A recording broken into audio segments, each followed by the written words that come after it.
Hi, welcome to Mad Scientist Barbecue. I'm Jeremy Yoder. Today we're going to be smoking some baby back ribs on my brand new Old Country Barbecue Pits over and under smoker.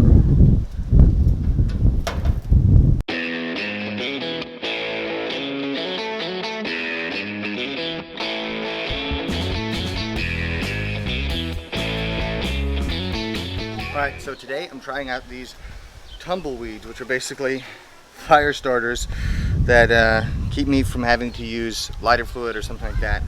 And I'm going to give them a shot today, see how they work.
So this Memorial Day, I'm going to make 4 racks of baby back ribs, and I'm going to be using my favorite Meathead's Memphis Dust to season them. So it's going to be really simple. I'm going to take them out of the package, put some kosher salt on them. After I rinse them, put some kosher salt on them.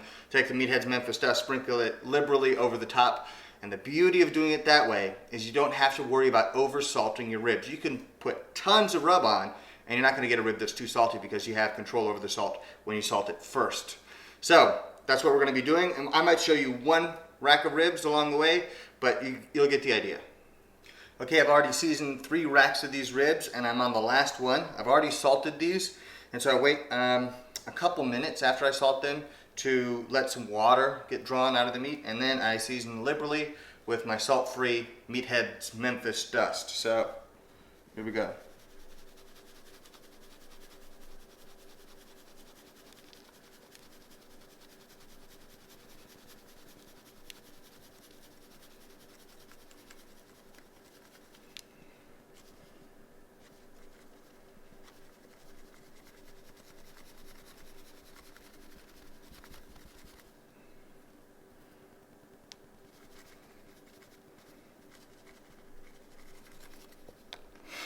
Sometimes with this rub, you get little clumps of brown sugar.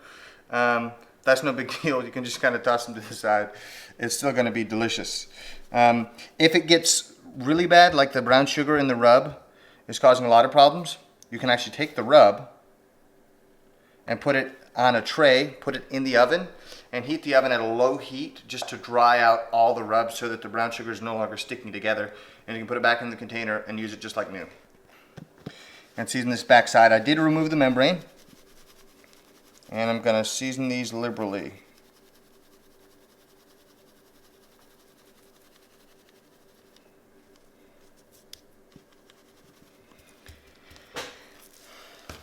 Okay, one more time on the top. Okay, and you don't want to rub the rub in, even though it's called a rub. You don't actually want to get your hands in there and rub, because what ends up happening is it clumps. Like if you look at my hand, you see that the rub is clumped on my hand because the rub sticks together. So I put the rub on and then just pat it in so that the water, the moisture at the top of the meat kind of sticks to the rub and makes it stick all together, and you get a nice coating, so you get a nice bark at the end of your cook. So that's the easy, simple seasoning process I'm going to use on these ribs. And if you want to take a look at these, you can see how much water actually gets drawn out of the rib. So if you salt, which is a process they call dry brining, kind of, if you salt first and then use your seasoning, there's no need to use mustard or olive oil or anything like that, in my opinion, because it draws out enough water that the rub sticks and you develop a great bark.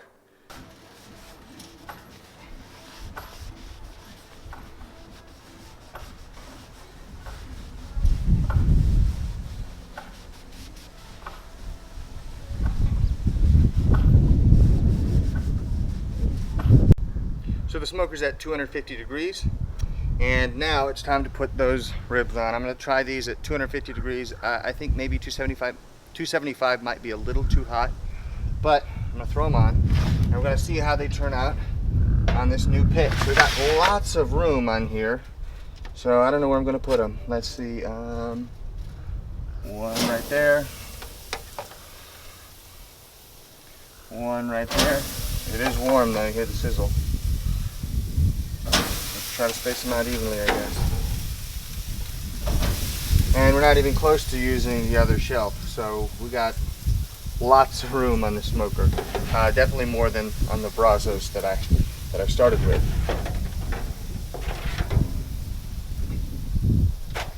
Okay, so we're gonna let those guys cook in there for about an hour. We're not gonna do anything to them for that first hour. We just want a good smoke ring and a good smoke flavor, and so we're just gonna leave it alone. After that, we're going to spritz it. Anytime we open the lid to check on it, we're going to spritz it with a mixture of half water, half apple cider vinegar. And we're cooking today with pecan wood because I love pecan wood. It's my favorite kind of smoking wood. And in the new pit, I wanted to keep as many things constant as possible. And so I'm using the same pecan wood that I always use on my Brazos. And I think I'll have a good idea of how this thing cooks and its benefits, its drawbacks, just what it is as a pit, and give you guys more information about how it cooks. Okay, so we've been spritzing every 45 minutes or so. I'm going to show you exactly what I'm doing just so you can see what's going on.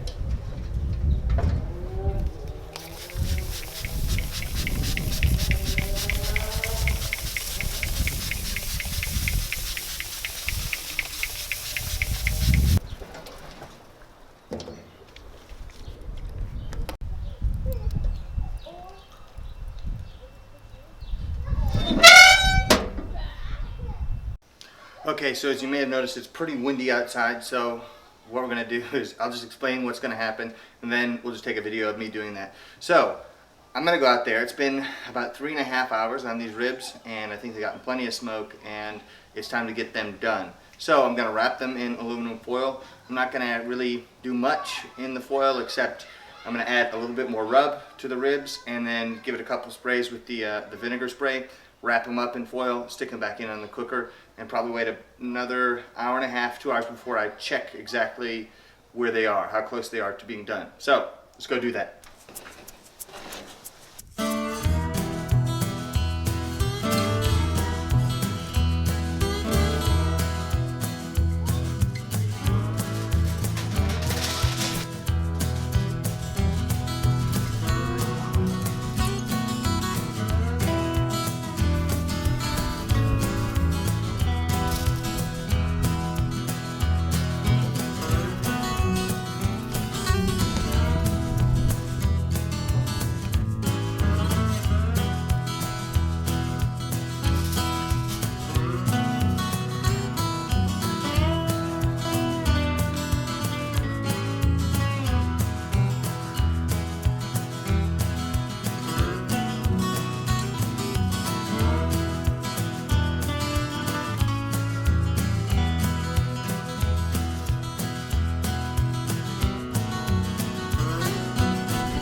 Alright, so these ribs are done. I took them out of the foil and I put them back on the rack here because I'm going to add a little bit of sauce to the top and spread it around and let it kind of caramelize a little bit as a glaze on the ribs.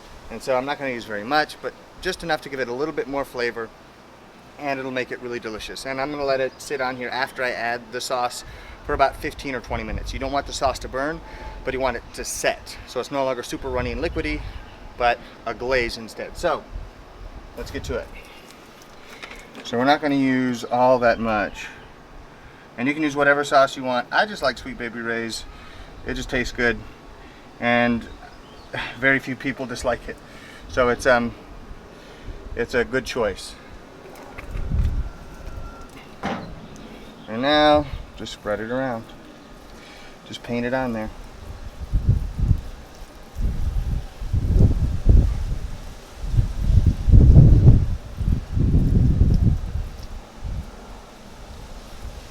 If you get really carried away with this, you can make a really big mess in your smoker, which is not what I'm looking for. So I err on the side of too little sauce, because you can add more. I'd rather do too little than too much. But you can always add more.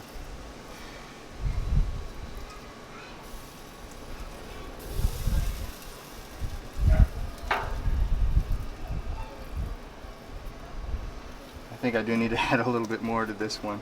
Let's get it. There we go. Okay. We'll get this guy spread around.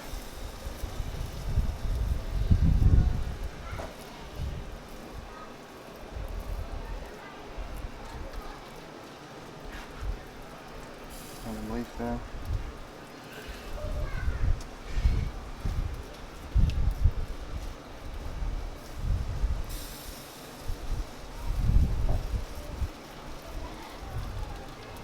I'm add a little bit more to this one also.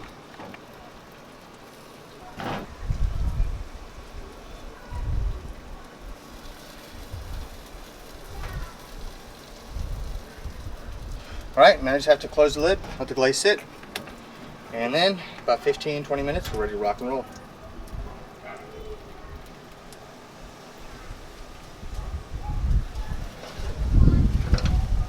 Right, now it's time to take them off.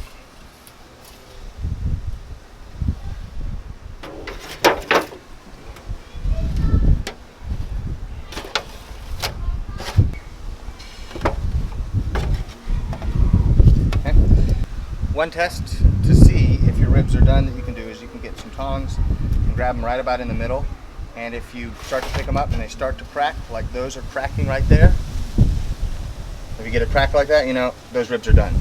So we're all set. We're going to go eat Memorial Day dinner with some friends, and it's going to be a great time.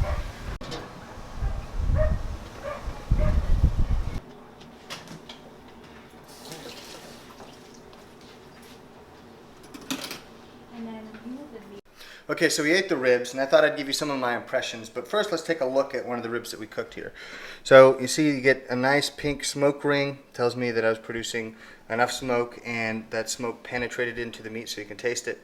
A difference though, I think, is the smoke flavor isn't quite as strong as when I make things on an offset smoker. I think there's a more pronounced smoke taste to the meat, and I really like that. So I don't know enough yet from just one cook, but I think that it's probably a little bit milder flavor than what you get on a traditional offset. That being said, the smoker worked really well throughout the whole cook, and I look forward to doing more cooks with this so I can really get a good sense of how it does.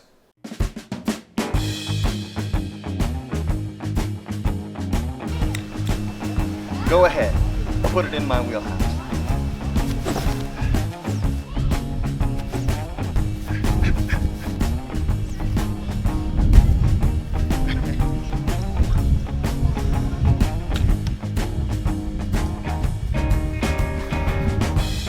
Look like I actually tried.